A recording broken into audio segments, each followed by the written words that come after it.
Apakah kita mau langsung lanjut atau mau rehat dulu? Dari suami minta untuk rehat, biar saya untuk istirahat dulu. Tapi melihat ada 7 sel telur, saya tetap yakin mau tetap melanjutkan program kembali.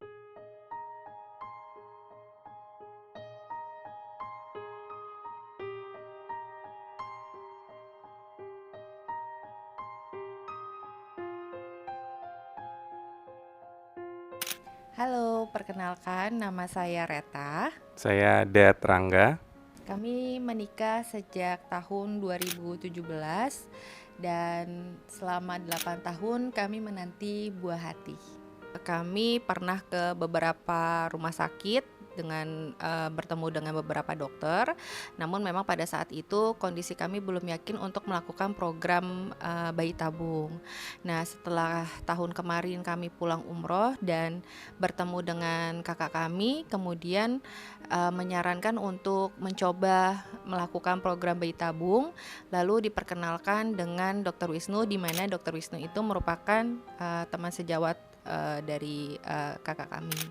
Nah, setelah kami bertemu dengan Dr. Wisnu, kita konsultasi dengan Dr. Wisnu dan kemudian diminta untuk cek lab secara menyeluruh dari saya maupun suami, dan dari hasil lab itu memang ada beberapa yang problem yang perlu diperbaiki. Salah satunya ditemukan bahwa saya itu hyperprolaktin dan untuk AMH saya itu di bawah rata-rata.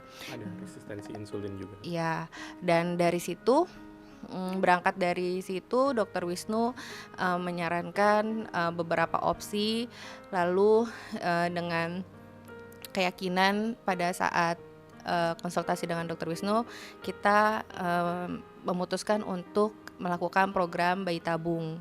Dari program bayi tabung tersebut, saya mengkonsumsi obat untuk memperbaiki kondisi hormon yang saya alami pada saat itu. Barulah persiapan untuk OVO pick up. Dan untuk OVO pick up sendiri saya menjalani 2 kali OVO pick up. OVO pick up yang pertama saya hanya memiliki 1 sel telur, dan 1 sel telur itu tidak oosit, jadi 1 kali OVO itu bisa dikatakan kami gagal. Tapi tidak sampai di situ, karena pada saat setelah selesai OPU, Dr. Wisnu minta kami kembali ke ruang praktek untuk USG lagi, karena di situ ada ditemukan double stimulus. Jadi ada sel telur lagi yang baru mau tumbuh, itu ditemukan ada 7 sel telur pada saat itu. Jadi after operasi saya langsung USG, kemudian ditemukan ada 7 sel telur, dan dari 7 sel telur itu Dr. Wisnu menanyakan apakah kita mau langsung lanjut atau mau rehat dulu. Waktu itu keadaannya memang dari suami minta untuk rehat, biar saya untuk istirahat dulu. Tapi melihat ada 7 sel telur pada saat itu, saya merasa yakin bahwa nggak apa-apa gitu. Walaupun selang 1 minggu, saya tetap yakin mau tetap melanjutkan program kembali. Jadi akhirnya dalam 1 minggu itu saya melakukan OVO pick up lagi, dan alhamdulillah dari 7 sel telur itu menurun menjadi 5. Kemudian pada saat OPU hanya dapat 3, dan dari 3 OVO pick up itu di day ke-5 diinfokan 1 sel telur yang survive, yang euploid, dan pada saat itu diputuskan kita mau langsung embrio transfer saja.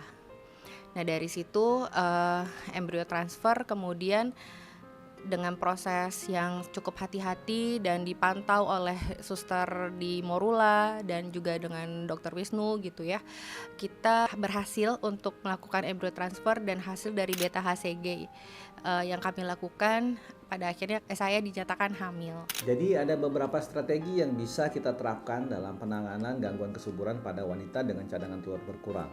Yang pertama adalah mengumpulkan sel telur. Artinya, tiap siklus kita lakukan pengambilan sel telur. Kedua, kita juga bisa lakukan double stimulasi. Artinya di satu siklus yang sama, kita lakukan stimulasi 2 kali ya, untuk mendapatkan jumlah telur yang lebih banyak. Jadi tidak perlu menunggu siklus berikutnya. Strategi yang ketiga adalah dengan memilih embrio dengan kualitas yang terbaik yang akan kita masukkan ke dalam rahim.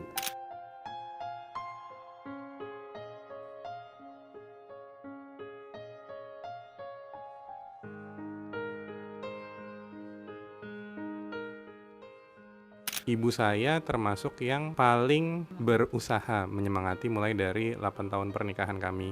Bahkan beliau juga yang menyuruh kami untuk oke coba meminta jalan kepada Tuhan gitu. Ya beliau sekarang sudah tidak ada gitu. Waktu itu memang beliau salah satu yang benar-benar istilahnya motor utama penyemangat kami gitu. Dan sebenarnya kita juga harapannya kita mau kasih lihat kalau sebenarnya apa yang diimpikan beliau ini tercapai gitu dari hasil jerih payah, nggak cuman kita berdua tapi dari semangat almarhumah juga gitu. Jadi sebenarnya salah satu momen yang kami harap waktu kita dapat informasi kalau kita positif, OVO pick up berhasil, kita juga mau menyampaikan itu ke ibu gitu. Menurut saya Morula itu sangat profesional ya, terutama Dr. Wisnu, karena ketika saya berkonsultasi dengan Dr. Wisnu, menurut saya Dr. Wisnu itu realistis, tapi juga berusaha untuk memberikan semangat ke pasien agar pasien itu berani, tidak ragu dan berpikiran positif gitu. Jadi sesuatu hal yang mungkin terlihatnya sulit gitu, tapi di mata Dr. Wisnu mungkin itu hal yang bisa dicoba gitu. Dan ya itu yang bikin saya juga nyaman ya konsultasi dengan Dr. Wisnu. Senang ya di Morula gitu. Jadi transparansi untuk informasi itu ada. Yang namanya program hamil itu pasti berpengaruh dengan hormon naik turun, mental ibu. Tapi untuk membuat itu stabil, kita perlu ditenangkan terutama oleh pasangan kita sendiri. Maka saling berpegangan, saling menyemangati dan saling memberikan perhatian itu kunci utamanya. Jangan saling menyalahkan tapi saling menyemangati dan mensupport.